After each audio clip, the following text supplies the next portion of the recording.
El versículo dice, si es posible, en cuanto dependa de ustedes, vivan en paz con todos. Podemos decir que el concepto clave de este versículo o el concepto principal que vamos a tomar para este taller va a ser paz. Y para Dios es muy importante la paz, Él ama la paz porque es una característica de su carácter, es parte de lo que Él es. Además, Él le da paz a los que le siguen, es una bendición para los que le siguen. Dice Juan 14:27, la paz os dejo, mi paz os doy, yo no la doy como el mundo la da. Es una característica también del cristiano que vive con el fruto del Espíritu, o sea, que tiene el fruto del Espíritu, como las chicas, ahí el grupo pudo compartir. Y trayendo a Mateo 5:9, Jesús dice, bienaventurados los pacificadores, porque ellos serán llamados hijos de Dios. Es decir, dichosos los que trabajan por la paz, porque el Señor se alegra de convertir a sus hijos, de transformar a sus hijos en instrumentos de reconciliación en situaciones conflictivas. La paz es un resultado, esta paz de vivir con otras personas, es resultado de obedecer el segundo gran mandamiento que Jesús nos da, que es amar a nuestro prójimo como a nosotros mismos. Y podemos relacionar este versículo, que tiene mucho para extraer, con la oración que hizo Jesús en las últimas horas de su vida, en Juan 17, del 20 al 23, que yo se los traje proyectados, y dice así, para que todos sean uno, como tú, oh Padre, en mí, y yo en ti, que ellos también sean uno en nosotros, para que el mundo crea que tú me enviaste. Acá Jesús está orando por los futuros creyentes, los futuros cristianos, por nosotros. Y no pide para que seamos felices, siempre.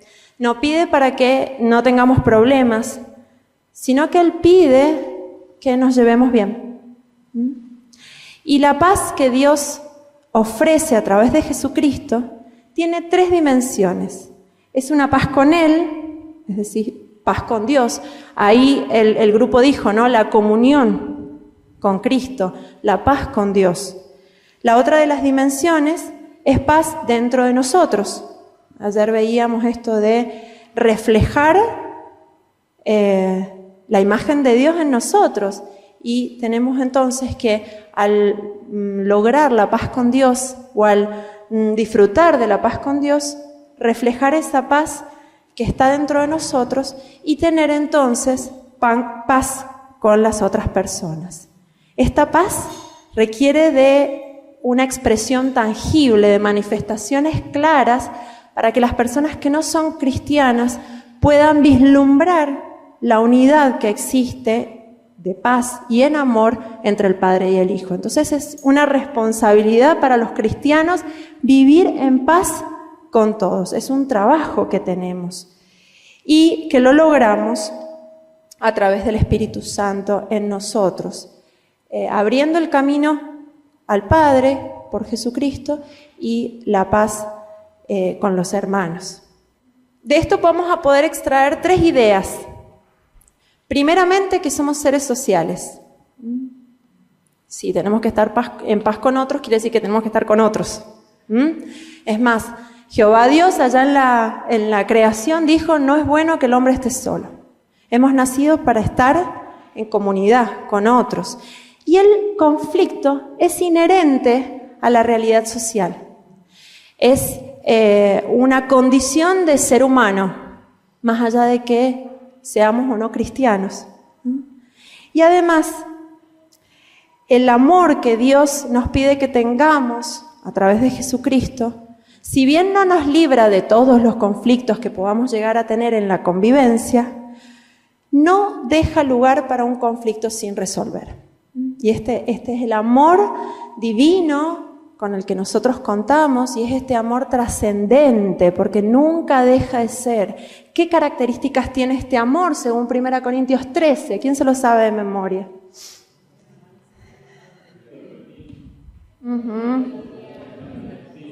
Muchas características, ¿no?, por las que tenemos que trabajar y que nos van a dar mayor probabilidad para resolver conflictos. No para no tener conflictos, pero sí para intentar resolverlos. Vamos entonces de lleno a el término conflicto. ¿Qué significa conflicto? Y les he traído dos definiciones. Una de una universidad de Granada y la otra de un libro que se llama Mediación, de un autor norteamericano. La primera dice que es una contraposición de intereses, de necesidades, de sentimientos, de objetivos, de conductas y de valores entre individuos o grupos de individuos. Y lo que dice es que esta contraposición se da porque se perciben como mutuamente incompatibles. Y ahí tenemos dos flechas que chocan. Pero la otra definición de conflicto tiene que ver con un desacuerdo de ideas, de conductas, de sentimientos entre ciertas personas o entre ciertos grupos, porque existe una divergencia. Y miren la flecha. Empiezan en un punto en común y después se separan, donde los intereses de las partes son percibidos como excluyentes, es decir, que no se pueden obtener en simultáneo, o uno u otro. Y por ahí el conflicto se genera por esta tendencia que tenemos ante las situaciones de o pensar ganar o pensar en perder, y nadie quiere perder. ¿Bien? ¿Cuáles pueden ser las posibles causas de esta contraposición o esta divergencia? Vamos a ver 4, pero no vamos a ser muy exhaustivos porque hay muchas más causas posibles. La primera de ellas tiene que ver con la mala comunicación. Les traje un versículo que dice, Proverbios 18:7, para el que lo quiera anotar: la boca del necio es quebrantamiento para sí, y sus labios son lazos para su alma. Hay muchos conflictos cotidianos que resultan de no contar con las habilidades comunicacionales básicas. Porque si bien tenemos a nuestra disposición la sabiduría de Dios, a veces en lo cotidiano nos manejamos como necios. Otro motivo tiene que ver con las diferencias personales, de que el Señor nos ha creado como seres únicos e irrepetibles. En Romanos 12 encontramos este paralelismo entre la iglesia como un cuerpo, que siendo muchos, teniendo muchas funciones distintas, somos uno solo y vamos en pos de lo mismo. Pero acá no se niegan las diferencias. En Romanos 12, 4 y 5 dice, porque de tal manera que en un cuerpo tenemos muchos miembros, así nosotros, siendo muchos, somos un cuerpo en Cristo y todos miembros los unos de los otros. No somos iguales. Y estas diferencias a veces traen conflicto. La otra causa es la competencia por recursos limitados. Cuando hay poco de algo, puede aparecer conflicto. Lo vemos en el ejemplo de Abraham y Lot, en Génesis 13. ¿Qué les pasó a estos dos personajes, ¿sí? A estas dos personas de la Biblia? Resulta que habían crecido en posesiones y en gente a su cargo, y la tierra que habitaban juntos ya no era suficiente para los dos. Entonces dice la Biblia que los pastores de unos con los pastores de los otros se empezaron a pelear, empezaron a discutir. En ese momento entonces Abraham consideró que lo más adecuado o la forma de resolver ese conflicto era separarse, ¿sí? Ocupar tierras diferentes. Y por último, una de las causas es el pecado. Los hábitos pecaminosos en nosotros traen conflicto con las demás personas porque no nos afectamos nosotros mismos o no afectamos la relación con Dios a través del pecado solamente, sino con las demás personas. Santiago 4 pregunta, en Santiago 4 tenemos la pregunta que dice, ¿de dónde vienen las guerras y los pleitos entre ustedes? ¿No es de sus pasiones las cuales combaten en ustedes? Codician y no tienen. Combaten y luchan, pero no tienen lo que desean, porque no piden.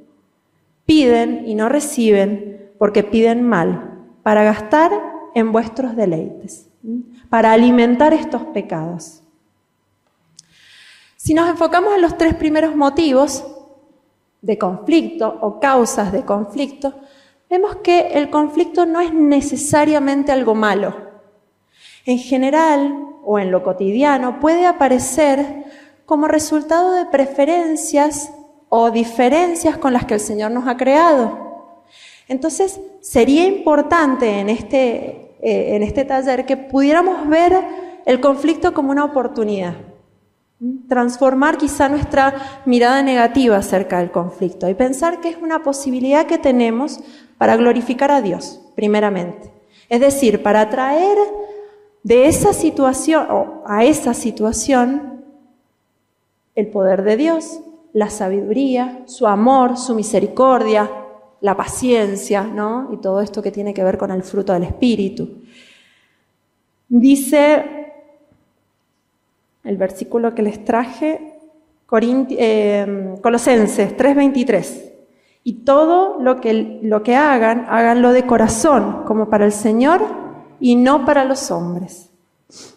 También es una posibilidad el conflicto para descentrarnos, para superar el ensimismamiento que nos enceguece, para poder ir más allá de este egocentrismo con el que nacemos, que lo vemos en los niños de 2, 3 años, ¿no? Es mío, es para mí y no puedo ponerme en el lugar del otro, como ustedes estaban diciendo. Nuevamente, Colosenses 3, 1 y 2 dice: si pues han resucitado con Cristo, busquen las cosas de arriba. ¿Sí? Vamos con otra mirada. Donde está Cristo sentada a la diestra de Dios. Jesús mismo dijo: no vengo a hacer mi voluntad, sino la voluntad de quien me envió. Y también podemos ver el conflicto como una oportunidad para salir beneficiados, ambas partes en conflicto, para poder aprender de esa situación. Y en Romanos 8:28 podemos entender esto como que sabemos que los que aman a Dios, todas las cosas ayudan a bien. Esto es, a los que conforme a su propósito son llamados. Por lo tanto, es posible que ante los conflictos podamos ponernos de acuerdo, como decían las chicas. ¿Cómo resolver este conflicto? Hablando.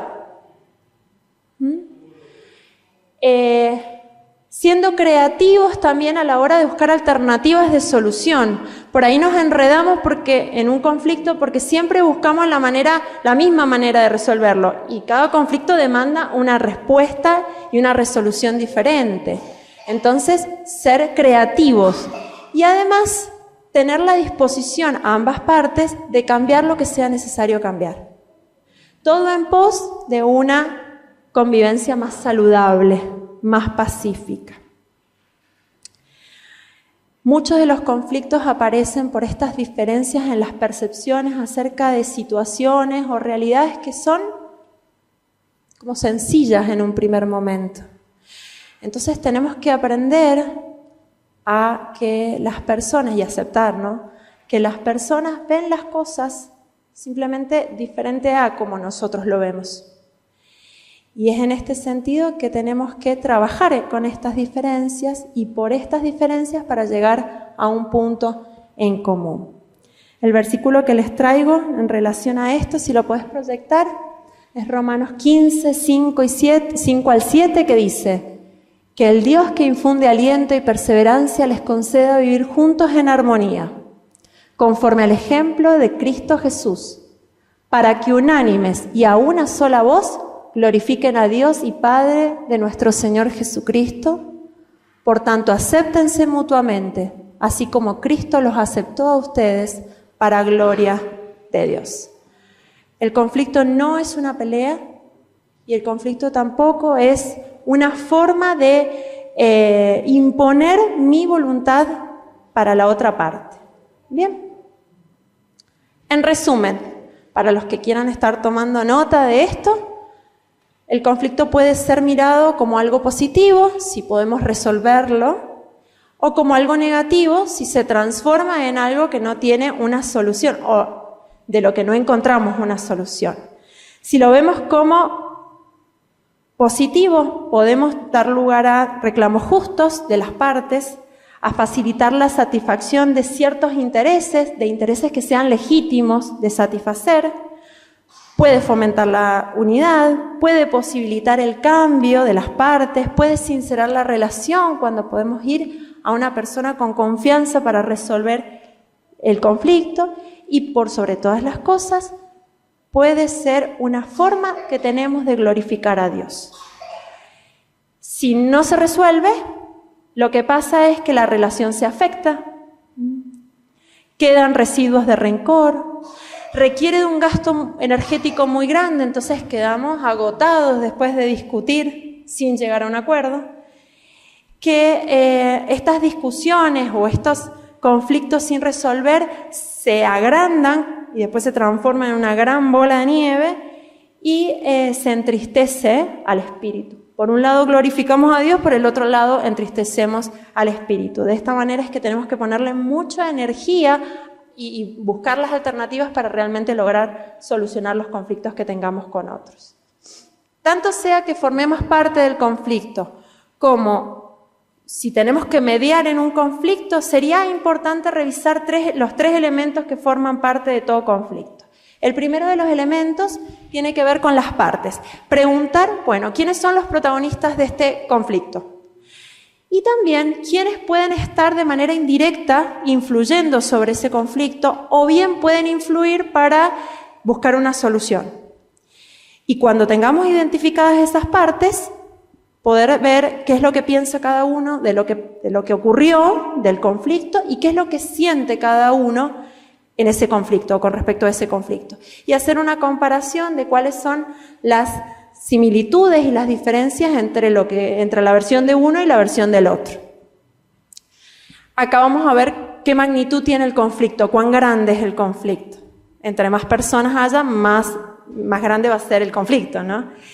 El otro elemento tiene que ver con el proceso. Preguntar, bueno, ¿desde cuándo está este conflicto?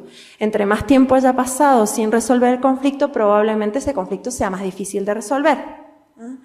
Ver cuáles han sido los hitos más importantes o los momentos más importantes en el proceso del conflicto. Ver cuáles han sido las causas primeras, porque por ahí lleva ya tiempo y hasta se han olvidado por qué comenzaron a discutir o por qué comenzó este conflicto. Y por último, ver la posición en la que se encuentran cada una de las partes. Para poder entender cuál es el interés de las partes, tenemos que preguntarnos qué es lo más importante para cada uno. ¿Cuál es el valor que quiere cada una de las partes como defender o ser considerado? Ahí vamos a entender cuáles son las motivaciones de uno y otro lado en el conflicto y va a ayudar a que si alguna de estos intereses o de estas motivaciones es legítima, es válida, bueno, busquemos una solución en donde se pueda lograr satisfacer esto. ¿Bien? Bien, nos encontramos entonces con esta contraposición, con esta divergencia, sabemos cuáles son los elementos que forman parte del conflicto, ¿cómo lo resolvemos? Muchas veces los movimientos o los intentos personales de solución traen, si no tenemos como ciertas cuestiones básicas, traen más conflicto, agrandan el tema, el problema.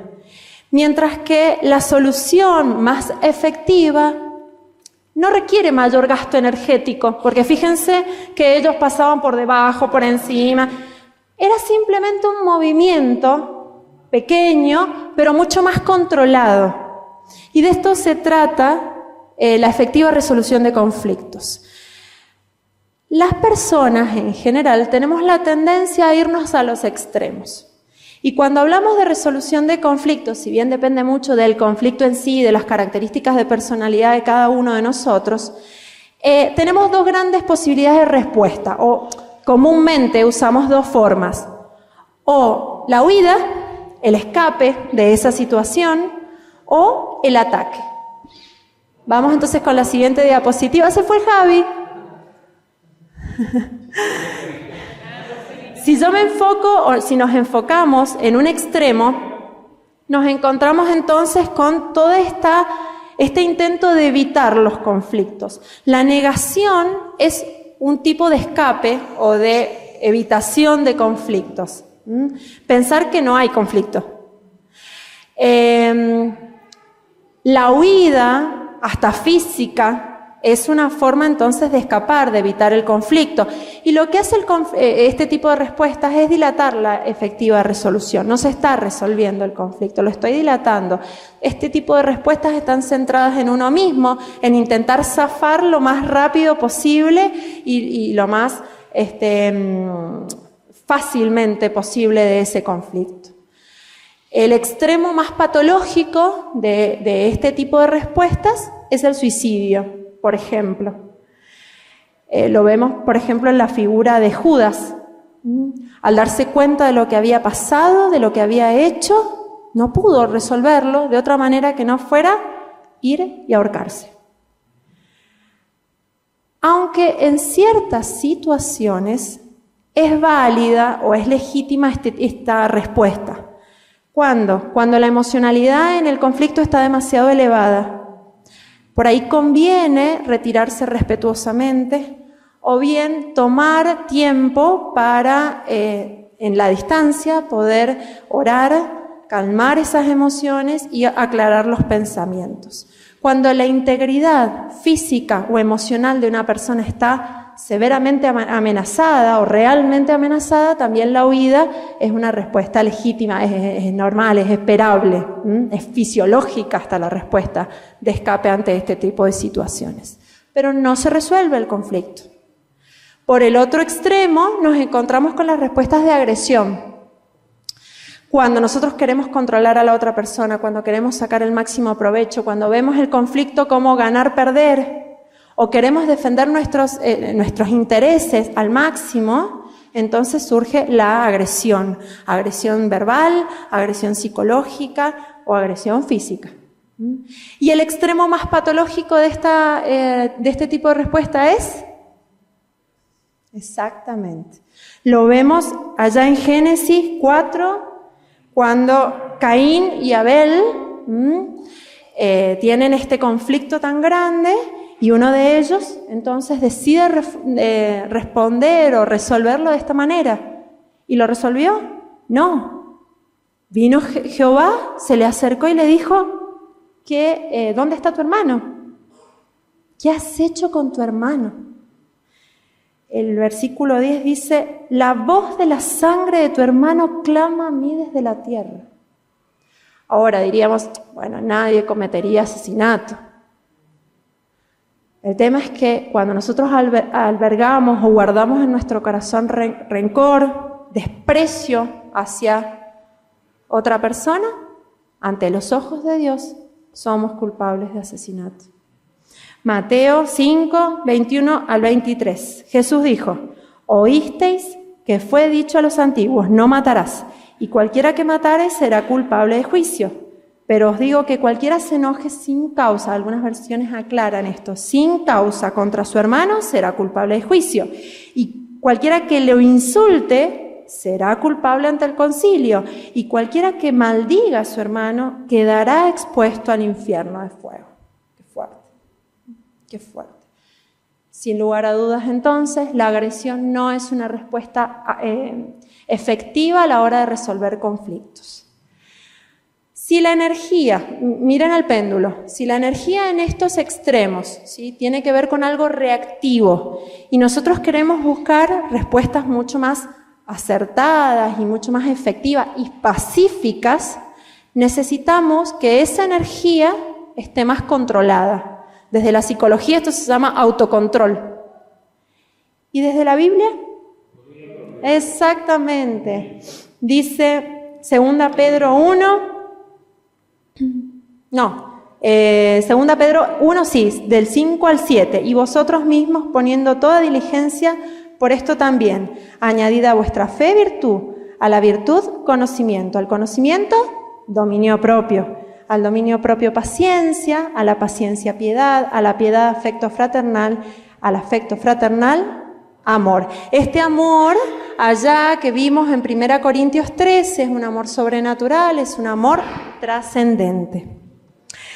Vamos a ver 3 formas efectivas de resolución de conflictos. Hay otras, pero no nos da el tiempo. Vamos a ir rápido porque nos queda media horita nada más.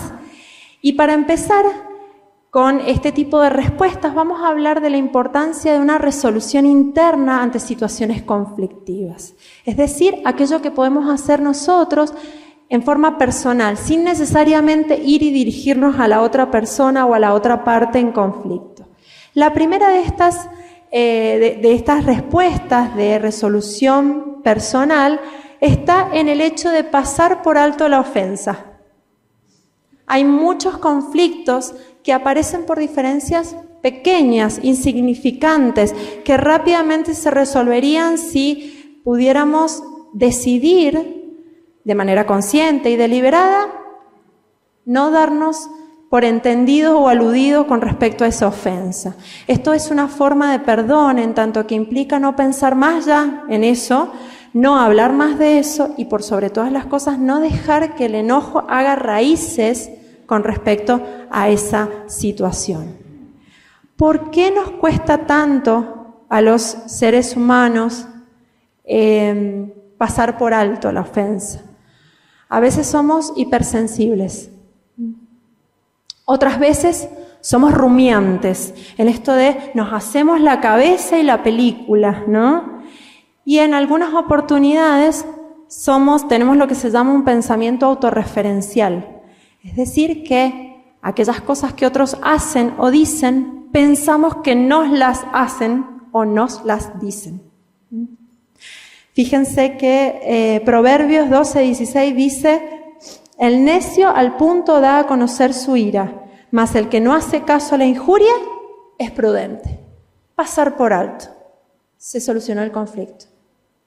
O bien, lo que tendríamos que hacer, o lo que podríamos hacer, es sacar la viga de nuestro propio ojo. Es decir, ver qué papel nosotros ocupamos en ese conflicto, ver cuánto en realidad hemos estado aportando, porque esto nos va a dar la posibilidad de pedir perdón con mayor facilidad o perdonar también con mayor facilidad. En palabras textuales de Ken Sande, en su libro Pacificadores, dice: los cristianos somos las personas más perdonadas del mundo, por lo tanto debemos ser las personas más perdonadoras del mundo. Perdonar como este acto consciente, esta decisión no es una emoción y que implica dar el primer paso o facilitar el primer paso para la reconciliación en una relación determinada. Además, podemos lograr la resolución de un conflicto cuando tenemos control emocional. Es decir, cuando tenemos nuestras emociones a una temperatura equilibrada, ¿sí? a una temperatura media, sin desborde, sin sobresaltos. Y para eso tenemos que saber controlar los pensamientos, pedirle al Señor que lleve cautivos nuestros pensamientos. Que sean sus pensamientos, no los nuestros. Evitar pensamientos catastróficos de porque hizo esto o pasó esto, ya tenemos el conflicto. O evitar pensamientos basados en exageraciones. Es que él siempre, es que él nunca, o ella, siempre o nunca. Y a veces así se solucionan los conflictos, logrando un autocontrol emocional. Dice Filipenses 4:7. Y la paz de Dios, que sobrepasa todo entendimiento, va a guardar sus corazones, es decir, sus emociones y sus pensamientos en Cristo Jesús. Y la última de las formas de resolución personal es revisando qué entendemos por derecho.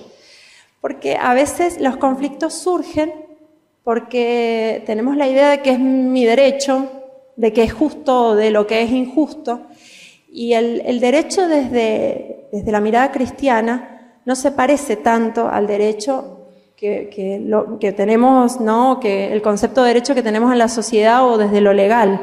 El derecho para nosotros no es algo merecido, es un privilegio que Dios nos da y que es para su gloria y para beneficio de las personas que tenemos a nuestro alrededor. Como cierre de de esta forma de resolución interna de conflictos tenemos a Filipenses 2, que dice: nada hagan por contienda o vanagloria, antes bien con humildad, estimando cada uno a los demás como superiores a él mismo, no mirando cada uno por lo suyo propio, sino cada cual también por lo de los otros. Y esto salió en lo que compartimos más temprano en alguno de los grupos. Quizás, haciendo estos pasos, el conflicto se solucionó, o quizás no. Y si no se pudo resolver, vamos con una siguiente opción. ¿Por qué tenemos que gastar o ocuparnos en llevar a cabo todas estas posibilidades? Porque sabemos que cuando tenemos un conflicto con un hermano, nuestra relación con Dios se ve afectada. Lo vemos en Mateo 5, 23 y 24, que dice: por lo tanto, si traes tu ofrenda al altar y allí te acuerdas que tu hermano tiene algo contra ti, deja allí tu ofrenda delante del altar, anda, reconcíliate primero con tu hermano y entonces ven y presenta tu ofrenda. Entonces tenemos que seguir intentando algunas otras alternativas de resolución de conflicto. Entonces pasamos a la opción de la negociación. No de la negociación en términos económicos o legales, no. Seguramente los papás de adolescentes saben que en algunas oportunidades con ellos hay que negociar. Y es en esto, en esta negociación cotidiana, entendiendo a la negociación como la búsqueda de una reconciliación, la búsqueda de una resolución pacífica a través del diálogo, de hablar las cosas. Y para esto las partes en conflicto tienen que tener la voluntad de lograr este intercambio comunicacional y de llevar a cabo o de elegir una solución que le venga bien a las dos partes, en alguna medida. Entonces, necesitamos de cierto grado de colaboración. Si no hay colaboración de las partes, difícilmente se pueda llevar a cabo este acuerdo. ¿Cómo medimos el grado de colaboración que tienen las partes ante un conflicto? Podemos hacernos algunas preguntas. Las tengo acá proyectadas. Sí. La primera dice: ¿son las partes capaces de colaborar para resolver el problema? ¿Tienen los recursos para resolver el problema? ¿Tienen los deseos de ayudarse o de luchar?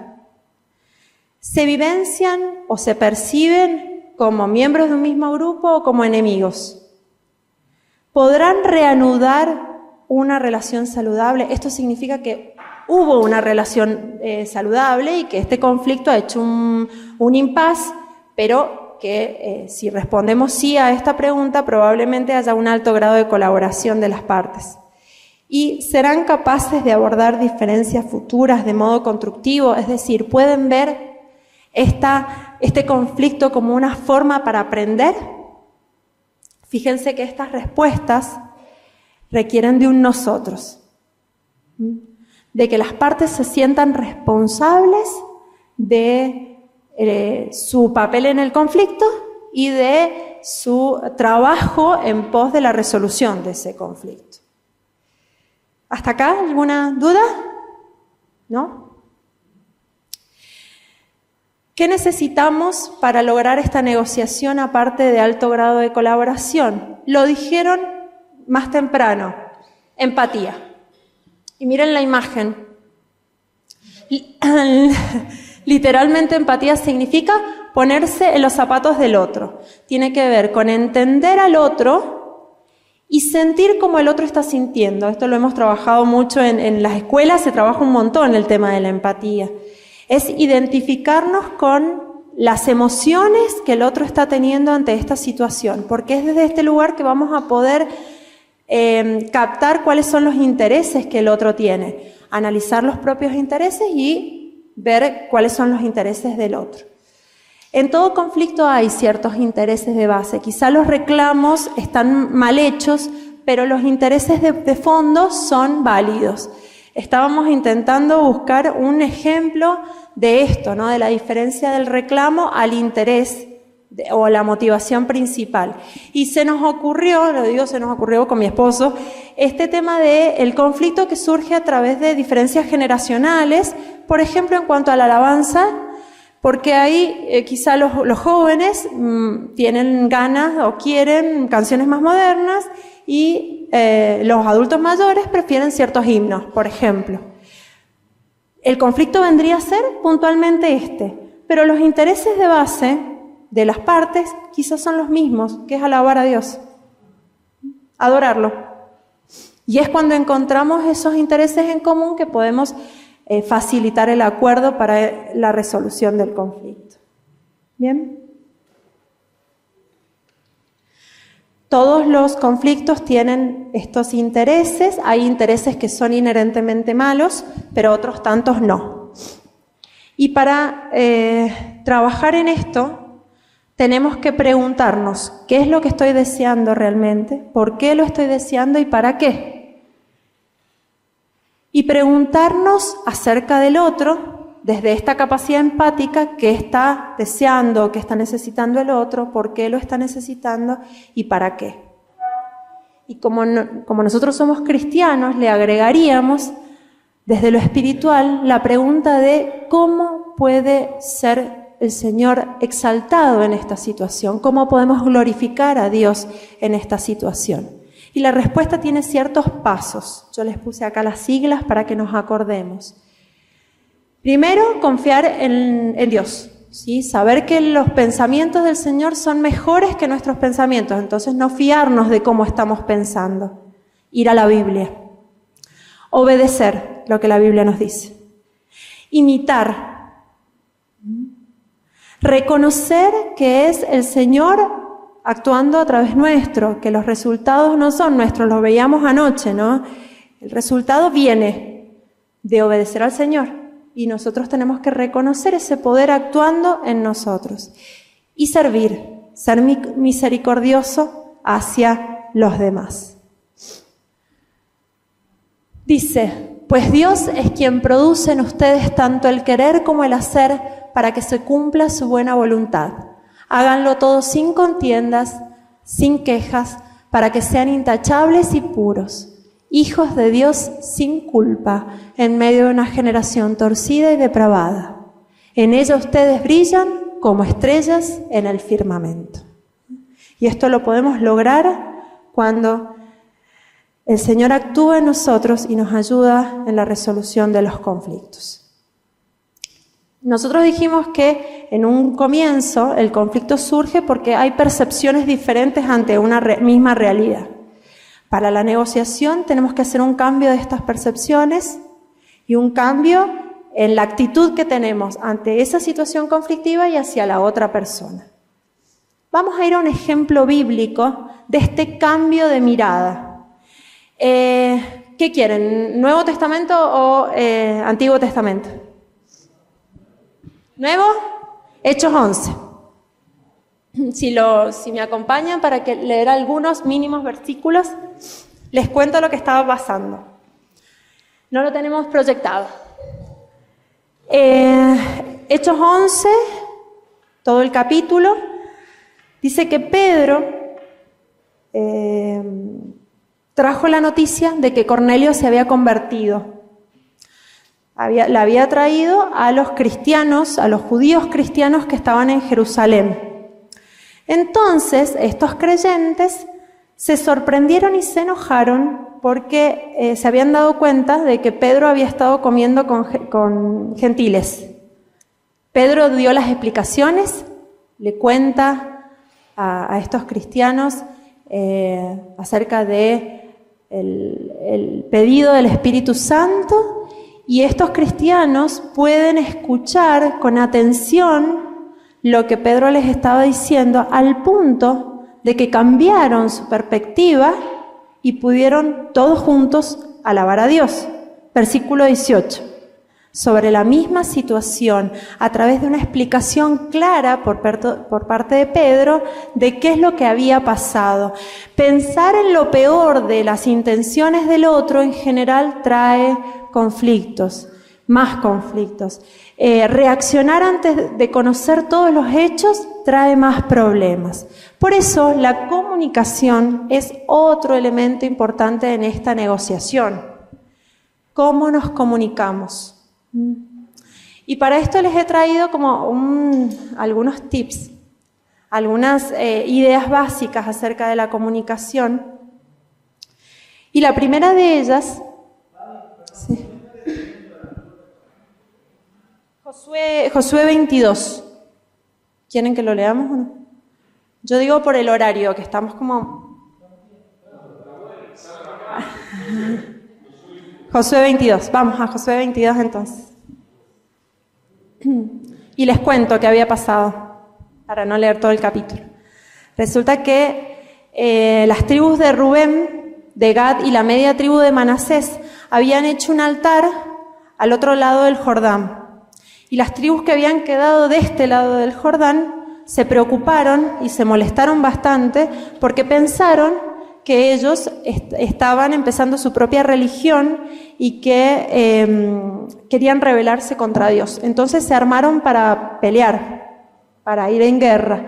Y antes de eso, Fines, el hijo del sacerdote Eleazar, con algunos representantes de esas tribus, se fueron hasta donde estaba el altar, a preguntar qué había pasado. Esto era un principio que estaba dispuesto en Deuteronomio 13, que decía esto, ¿no? De que si había algunos del pueblo que servían dioses ajenos, tenían primeramente que inquirir, que buscar, que investigar qué estaba pasando para después, si esto era cierto, ir en guerra, ¿no? Entonces cuando va Eleazar, le pregunta qué está pasando y las tribus que habían construido esto dijeron que en realidad este altar servía de testimonio para las futuras generaciones de que todos eran del mismo pueblo, del pueblo de Jehová. Y entonces se restauró la ciudad. Vamos a el versículo 16, ¿quién quiere leerlo? Se evitó una guerra civil por esta capacidad de negociación, por esta clara comunicación, por preguntar, por investigar. En cuanto a la comunicación, entonces, como elemento básico para la negociación, es importante que sepamos reflexionar antes de hablar. Nos dice Proverbios 10:19, en las muchas palabras nos falta pecado, mas el que refrena sus labios es prudente. Por supuesto que en esta reflexión y en este pensar tenemos que buscar pensar con claridad, porque si nos damos manija, probablemente lo que hablemos no sea tampoco lo acertado. Como hijos de Dios tenemos que pensar en todo lo verdadero, todo lo honesto, todo lo justo, todo lo puro, todo lo amable, todo lo que es de buen nombre. Si hay alguna virtud, algo digno, entonces en eso sigamos pensando. Si no, lo descartamos, para no equivocarnos a la hora de hablar. Hay una verdad básica a la hora de la comunicación, o al hacer referencia a la comunicación, que es imposible no comunicarse. Todo lo que hacemos o no hacemos, decimos y no decimos, comunica. Porque hay distintos niveles de comunicación. Está la comunicación verbal, que son las palabras, y la comunicación paraverbal o no verbal, que es cómo decimos lo que decimos. Y hay una investigación de un especialista en comunicación personal, el doctor Meravian, espero decirlo bien, que investigó un estudio que revisó estos tres elementos y las conclusiones del mismo muestran que solamente el 7% de un mensaje es entendido en función de lo que las palabras dicen, literalmente. Mientras que el 93% restante de ese mensaje se entiende en función de cómo se dijo, de cómo el receptor captó el tono de voz, la cadencia, los silencios, en cuáles fueron las expresiones faciales, la postura, hasta la vestimenta habla y da un mensaje y nos ayuda o no a entender ese mensaje. La coherencia entre estos tres elementos le da credibilidad a lo que decimos y le da claridad a lo que decimos. Por lo tanto, en una negociación es importante que haya un mensaje que se dé cara a cara, porque estos son los porcentajes que se mantienen si vemos a la otra persona. Si es por teléfono o por WhatsApp, la cosa se complica porque no contamos con lo paraverbal o con lo no verbal, entonces se puede malinterpretar con mucha más facilidad. Las cosas importantes se dicen en la cara. ¿Cómo se dicen? Como lo paraverbal es muy importante, tiene que ser mirando a los ojos, con una postura cómoda. En general, esta postura de cruzarse los brazos muestra poca receptividad para la otra persona que está dando el mensaje. Si podés dar la otra diapositiva. Este es un esquema, el esquema básico de la comunicación, probablemente muchos de ustedes ya lo hayan visto. Es importante considerar el canal, entonces, es decir, por dónde llevamos este mensaje, como les decía, mejor cara a cara, y evitando las distracciones. Cuando hablamos con un otro, el celular, por ejemplo, es un distractor. Si tenemos que hablar algo importante, es preferible que no esté entre medio.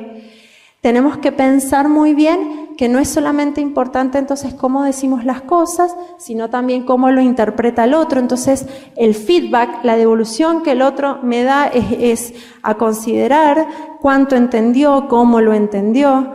Tenemos que, a partir de todo esto, buscar un lugar tranquilo, cómodo para las dos personas, hablar con tiempo. Las cosas importantes no son a las apuradas, entonces si tenemos que hacer algún tipo de negociación o buscamos la resolución efectiva de un conflicto, démosnos tiempo para conversar con la otra persona. Algunos otros tips, por así decirlo. Aceptar los otros puntos de vista, agradecer sobre sus ideas, estas ideas, porque en realidad aportan algo nuevo. Y si tenemos que criticar o revisar, que sean ideas y no que sean personas. Esto de vos siempre, vos nunca, evitar estas generalidades o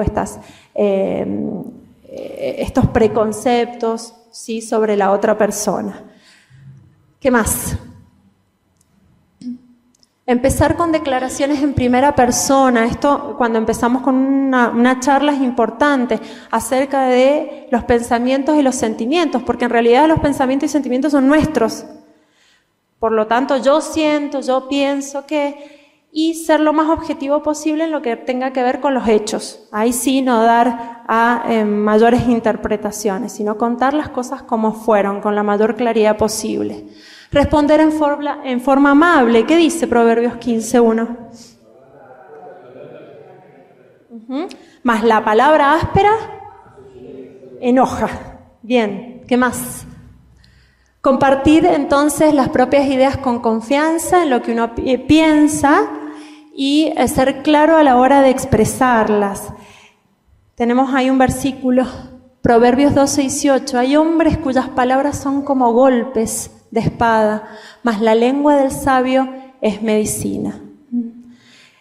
Lo que nosotros planteamos que sea, evitando que sea una exigencia, que sea más bien una petición, que las alternativas de solución sean sugerencias y no obligaciones para que el otro tenga que cumplir. Aprovechar la Biblia para edificar. La Biblia es una espada que penetra nuestro corazón, nuestra alma.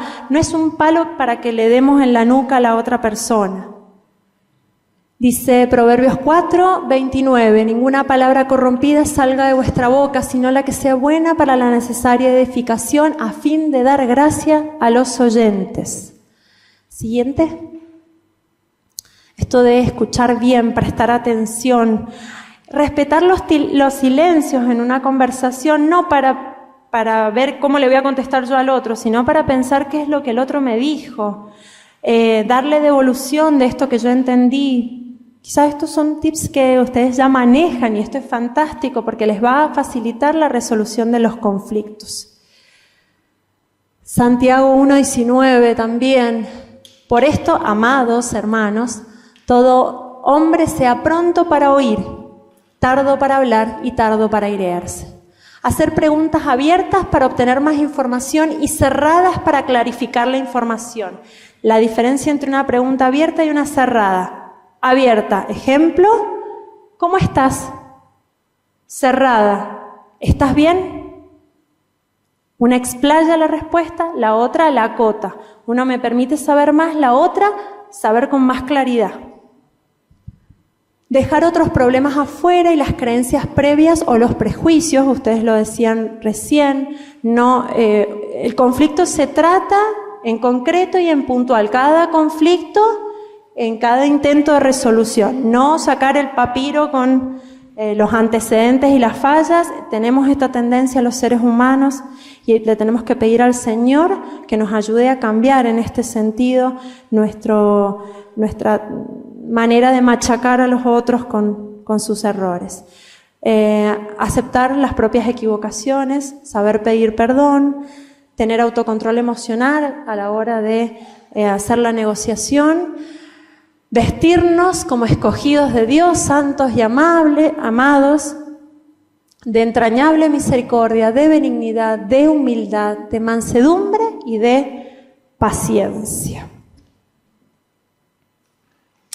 Pasamos a la última de las diapositivas. Teníamos esta actividad de enumerar estas diferencias. Básicamente les había traído unos ejemplos de lo que es un debate, que no soluciona el conflicto, y lo que es un diálogo que permite lograr la negociación. Pero no nos alcanza el tiempo, así que vamos puntualmente a el último de las formas de resolución de conflicto, el último tema, que es mediación. Pásalo, Javi, por favor. Dice: por tanto, si tu hermano peca contra ti, ve y repréndele estando tú y él solos. Si te oyere, has ganado a tu hermano, mas si no te oyere, toma aún contigo a uno o dos, para que en boca de estos testigos conste toda palabra. Mateo 18, 15 y 16. Resolución interna, negociación, ¿sí? 1 a 1, mediación. Un tercero involucrado, participando de este conflicto. ¿Cómo participa? Hay que tener en cuenta que la mediación es una resolución de conflictos asistida por este tercero, que lo que intenta es abrir el diálogo, que las personas se escuchen. No, el mediador no es un árbitro, no es el que dice qué se va a hacer, sino es el que ayuda a las personas a abrir alternativas para que las mismas personas lleguen a un acuerdo. Las características del mediador: persona sabia, una persona madura, que sea confiable para las dos partes, no para una de ellas, que sea respetuosa y respetable, y preferentemente con experiencia en reconciliación, aunque no necesariamente. Requiere la mediación de que las partes nuevamente tengan ganas de llevar a cabo el diálogo, entonces tenemos que buscar que esta energía esté para poder lograr una mediación. Y en el caso de que no se resuelva el conflicto, la anterior, Javi, por favor. En el caso de que aún así no se resuelva el conflicto, estos mediadores son testigos si existiese alguna instancia posterior, ¿bien? O más grande. ¿Cómo se tiene que preparar el mediador? Ahora sí, orar. Primeramente, cuando alguien es requerido para mediar, tiene que ponerse en oración, tiene que indagar, tiene que investigar estos elementos que habíamos hablado del conflicto, es decir, quiénes son las partes, cuál es el proceso o la historia de ese conflicto, y ver cuáles son los intereses. Preguntando entonces qué es lo más importante para cada una de las partes. El mediador necesita estudiar la Biblia con respecto a ese tema en conflicto. ¿Por qué? Porque en cualquier mediación inclusive secular, es necesario que exista lo que se llama una razón justa o una norma que tiene que ver con estos parámetros que le dan a las partes la confianza de que la balanza no se va a ir para un lado o para el otro, sino que los dos pueden obtener ciertos beneficios del acuerdo alcanzado, ¿no? Entonces esto baja la necesidad de estar defendiéndose, de creer que se pierde o se gana. Y para nosotros los cristianos la norma o la razón justa es la Biblia. Entonces tenemos que, como mediadores, ir a la Biblia a ver qué es lo que dice Dios con respecto a ese conflicto o a ese tema en conflicto. Planificar los comentarios iniciales. La primera impresión es muy importante, entonces el mediador tiene que ver cómo va a comenzar con la mediación y ver a las partes, pedirle a las partes también que, piensen cómo van a empezar a conversar. Desarrollar opciones, alternativas de solución, sabiendo que estas son sugerencias que se tienen que tratar en la mediación. Anticipar reacciones, pensar qué puede llegar a pasar si una de las partes no está de acuerdo, si una de las partes se enoja mucho, para estar bien preparados. Escoger, como dijimos, un momento y un lugar adecuado, que sea un lugar neutro, preferentemente. Y por último, planificar una alternativa si el acuerdo no se alcanza. ¿Por qué? Porque tenemos que reconocer nuestros límites. Porque los resultados son del Señor, no son nuestros. Por más de que nosotros pongamos lo que podamos llegar a poner para la resolución o para vivir en paz. Vamos al versículo de base de este taller. En cuanto dependa de ustedes, si es posible, nos tenemos que encontrar con nuestros propios límites. El Señor hace la obra y Él la completa. Pero nosotros tenemos que obedecerle, sabiendo que no tenemos que cansarnos de hacer el bien. Romanos 12, 17 dice: no paguen a nadie mal por mal. Procuren lo bueno delante de todos los hombres.